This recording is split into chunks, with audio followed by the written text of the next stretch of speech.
So my name is Jenny Davis and I am the producer and founder of Missing Pieces. Missing Pieces is featuring a whole canon of black theatre. So it started off as a small thing, just to test the water really, to see are people interested in seeing more black theatre here. I've been a commissioned writer for a long time, so I've worked on lots of different projects. I've made short films. I won a competition actually for a film screenplay when I first moved to Bristol. And Bristol has been good to me actually as a writer, because I think my writing career really kind of came together here. Before I came here actually, I was part of the Oval Writers group in London. And so my first play, The Front Room, did a tour. It was at the Oval, and then it did a national tour, and it came here to Bristol before I moved here. The whole word theatre is off-putting.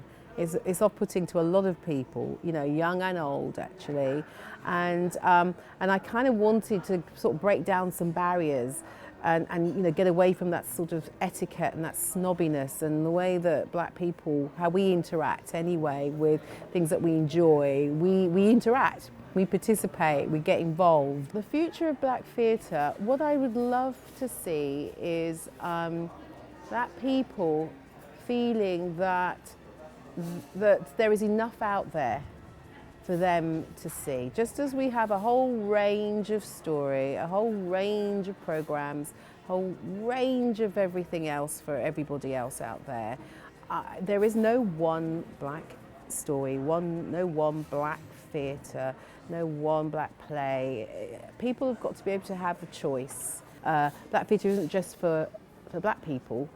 It's really important that actually white mainstream audience access our stories too.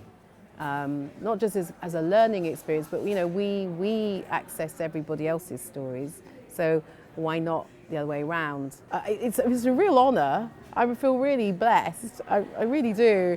But I'm surprised, and very moved. Yeah, thank you. Part of Unique Star sound system, and we've been going on, well, as Unique Star from 1989. But we was Jaloko before that, and Apollo before that, Meriton before that. It's been hard over the years, but we're still here. Like it originated from Jamaica. I also, like I said, it come from Jamaica to England, and we, as black youth in England, we just carried it on as a tradition, and it's a part of our culture. The conscious part of it, what we grew up to, it's so faded away, but it's still there, because even the younger youths now, they gravitate to Unique Star. And they like it, because as much as they got the new music out there, they're making more fuss about the conscious side of it. What is the learning part of it, what is good for them to learn, because you need to know where the music is coming from, because anybody can make music, but the foundation is the base of all the knowledge of where it came from. From day one, we've been here, and we have gone through, because many sounds has packed up and faded away. Yeah. And we're still there doing the same thing. Yeah. And the sound system as well. And the sound system has gone from one stage to the other, has changed over the years, and kept the quality. To receive this nomination is a great honor, to knowing that it's the first time they honor the sound system, and we are a part of that. It's a pleasure for us and for my family as sound, because it was my uncle who brought us into music, and we've been doing it ever since. So I'm very, very proud to know that we've been honored for the nomination. My name is Deli G. I am in the broadcasting and club industry, been going for many years. My major achievement is I won a couple of awards in the United States, and I'm still going strong. I've been in the music industry over some 5 decades. A lot of people know me for my Touch radio show, which has been going for the last, say, 2.5, almost 3 decades. The Touch is borderlining on dance music, from disco to boogie to house, but then again, it can also be soul music.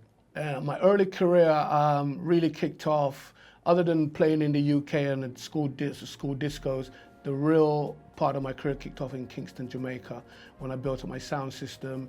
I was lucky enough to link up with the world famous Barry Gordon from JVC in Jamaica, and that's how I managed to get my name Deli G. Long story, but was doing a talent parade. They hired my sound system. Barry called me up, asked me my name. I told him. He said, no, we can't call you that. And he said, no, Barry G, Deli G. That's how it rolled from there and then. I was lucky enough to link up with big sound systems like Gemini, Stone Love, Metrometer, you know, Grotto Swing, the list goes on and on. I used to play disco and boogie from back in the early days, and anybody knows the progression of dance music, house is coming from disco. So I just naturally gravitated to that sound.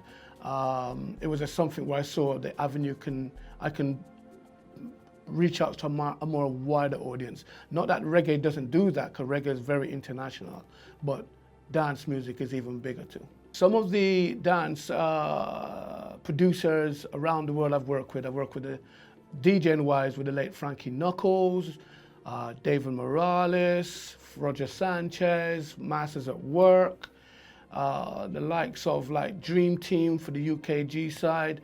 From a production standpoint, I've remixed the lovely Linda Clifford. We did you Runaway Love. I've also done remixes for various independent artists. Well, the Pirates, was only one really, the only pirate station I've been involved with is Bad Radio, which stands for Bristol's Amalgamated DJs, which started in 1985 here in Bristol. And it was basically, no black music was really being played on radio like how we know it today. So obviously the team of us, Soul Twins, Delroy Dixon and a few crew, Dirty Den, he was known then, later became Easy Groove, DJ Links, which are part of Smith & Mighty, you know. We came together and formed the radio station, and that was going for a good couple of years. But then Pirate was always been the bedrock, and it still is now with music. It really is about how I feel about being recognized for this award. You know, it's a real honor to know that I was born in Bristol, raised in Bristol, I left and I come right back to Bristol, and for Bristol people to say, recognize me for, and I don't see it as work, I see it more as pleasure. It's an honor, a real honor. I thank you all. My name is Dionne Draper. My business is called Sing with Soul, and we have a mission to empower female voices through music, song and spoken word, and I am the founder and creative musical director of that. Sing with Soul started in 2013 in Brislington. Establishing a project as a mum, really, I think that has been one of the biggest challenges, but also just believing in yourself, believing that you can make something work and having a vision and sticking to that vision. I think that's been a big lesson for me along the way. In the future, I don't have any limits in what I can do. I think we limit ourselves, and we think about, oh yeah, you know, I might have a really nice house one day, and I might have this amount of money, and you know, I'll be working with these people. I really believe that God has a bigger vision for my life than I could ever have, and I don't know is the answer to that. There's kind of things that I would like, but I think that it's in God's hands. To be nominated for this award means so much. Those who've seen my show Data will understand about how I have been isolated from my community, how I've been exiled from my community. And to be nominated for this Rise Award is beyond my wildest dreams. My name's Naomi Davis. Bristol's Got Talent has been operating for 13 years. This is a new leg of Bristol's Got Talent because I'm only focusing on under 18s. This is our first year.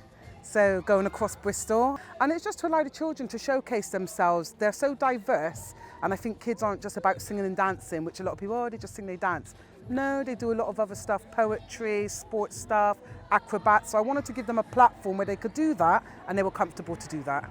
Some of the success stories are the fact that our children have gone on to perform on some of the biggest stages around the UK.